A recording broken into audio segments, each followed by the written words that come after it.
After the war, if the wives and children of servicemen and the Control Commission in Germany were to be allowed to join them, then the education of their children would have to be considered. And so the British Families Education Service was set up. The arrangements for primary education would be fairly straightforward, but the main problem would be the older children, and it was decided that boarding schools would be the only answer. Thus, Prince Rupert School in Wilhemshaven was born. It is believed to have been the first co-educational boarding school under the terms of the 1944 Education Act. The school was to cater for the older children of personnel serving in Germany, all ranks, grades and classes. Cast your mind back a few years, when Wilhelmshaven was the centre of Hitler's naval ambitions.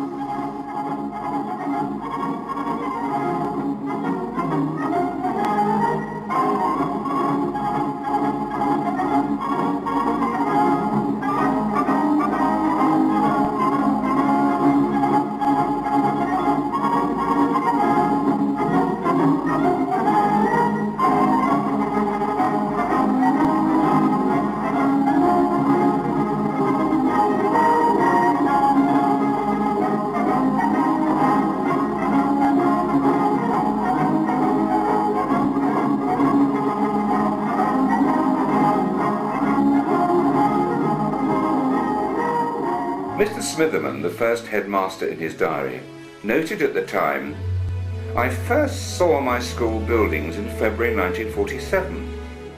They were tucked away in one corner of Wilhelmshaven and were overlooking the great harbour dug out between the wars. The site was a barracks completed in about 1942. The British Navy was in occupation, shortly to be moved to a smaller barracks. Our site was known as HMS Royal Rupert." My main recollections of the bunker was it was more or less our focal point. If we wanted to meet up with anybody or anything, or if anything took place, it always took place in front of the bunker. None of us knew what went on inside the bunker, and I've never been inside myself. What about your where you were billeted when you went on to the main site? The billets, well, for us, and for me in particular, it was like a five-star hotel compared to what we've been used to living in. Usually in a hammock, in the middle of nowhere, some old half-rotten Nissen hut with icicles hanging from the ceiling, and straw palliasses and concrete floors. When we went there, central heating, proper beds, everything else. The only thing that wasn't too clever was the food, but it never was in those days. Most of these billets in that time would have been used by the U-boat crews, so they got the best of everything, didn't they? Yeah. Because there were four floors if you include the basement. Yeah. And when we used it as a school, we used to, sort of have all sorts of We eerie thoughts about the basement. We didn't go exploring. Yeah, okay. The only time we explored anything was when we had to blow it up. What we didn't blow up, the Russians had in war reparations, and at that time we hadn't got a clue about the Cold War, but we were told not to get too friendly with the Russian officers. So you actually came in by the guardhouse, which was just down from the pump work? Yeah, we used to nip through the pump work into Howell Block. For your benefit, the next one down was Drake, and then Rodney, and then you had Nelson. Yeah, well, most of these were used for storage. Yes, because there weren't that many sailors then. No, they were used for storage and equipment, and that was Nelson, wasn't it? Yes.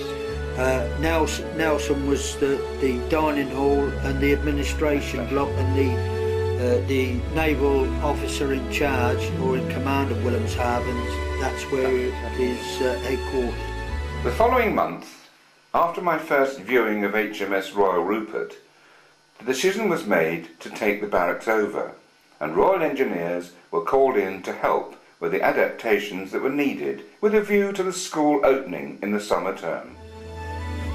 Prince Rupert had been part English, part German, and both soldier and sailor. What more suitable name could be found for a school that was to cater for the sons and daughters of personnel serving in Germany? We were horrified on arriving in Wilhemshaven because the whole place was devastated, except for a few army barracks. Later we learned that there were whole families living there, one family per room. So when we got over the bridge and found the school buildings were all standing, that was quite a relief. We had seen devastation in England with our own bombing, and on the journey through the Ruhr, which horrified us, and Wilhelmshaven itself looked the same. But the school buildings were there, looking a bit forlorn and wanting a lot of attention. But workmen were everywhere.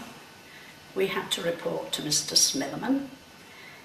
The colonel he was referred to, he was still in the army then. Was he actually in uniform? Yes. He was still wearing army uniform. He left the next day to go wherever he should have been to be demobbed. Oh, right. So he was quite a formidable character. There were workmen everywhere, yes. A couple of hundred workmen. Were these British naval people, or were they local? No, they were all local German people. They were local German people. Yes, all Germans, local people, taken on by the admin officer, getting everywhere ready, all the buildings ready, because they were grubby, it looked awful. Some alterations had to be done to the buildings inside. They had to be cleared out of a lot of rubbish that the Navy had left. And all decorated, all had to be decorated. Every workman who worked for the school was given a midday meal. And they used to bring their jerry cans and they took that meal home. They didn't eat it themselves, they took it home for their families because they were very short of everything, the Germans were. So they were very willing.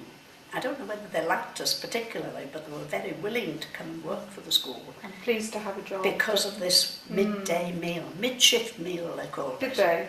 And they all took it home, then none of them sat and ate it at all. They had a proper cooked meal, cooked in the kitchens for them. A ceremonial handing over of the buildings by the Royal Navy had been planned with the lowering of the white ensign and the raising of the Union Jack as a symbol of the change taking place. Some of the children had arrived on the 1st of July. Some got lost on the way and didn't arrive until the next day. But by 10 a.m. on the 2nd of July, the children were all there, dressed in a variety of unsuitable clothes and all looking older for their age, particularly the girls. It was evident that many did not relish the idea of coming to school. There were 70 pupils in that first intake.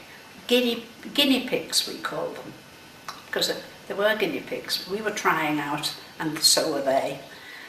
They came by train, and the train came in at the back of the school. There was one big gate opening onto the railway line. They arrived. We were as excited as they were, because we'd been very busy helping the matrons make up the beds, because the bedding only arrived, I think, the day before. So we had all the beds ready, all the rooms were ready for them. Great excitement as they piled out of the train into two houses. We used two buildings only. The one opposite Churchill House and the one next door, Drake. So they were put into those two houses. The houses that were later, Howe and Drake, you were talking Howe about? and Drake. Howe and Drake. Yes, That's yes. just to get the bearings, because Yes. the buildings did change names. They changed But names, that's I where believe, the several first times. two were. Yes, but they were always Howe and Drake to us. Boys upstairs, girls downstairs. No, the other way around to begin with. Girls upstairs, boys downstairs. They changed it, did but they? we changed them after the first.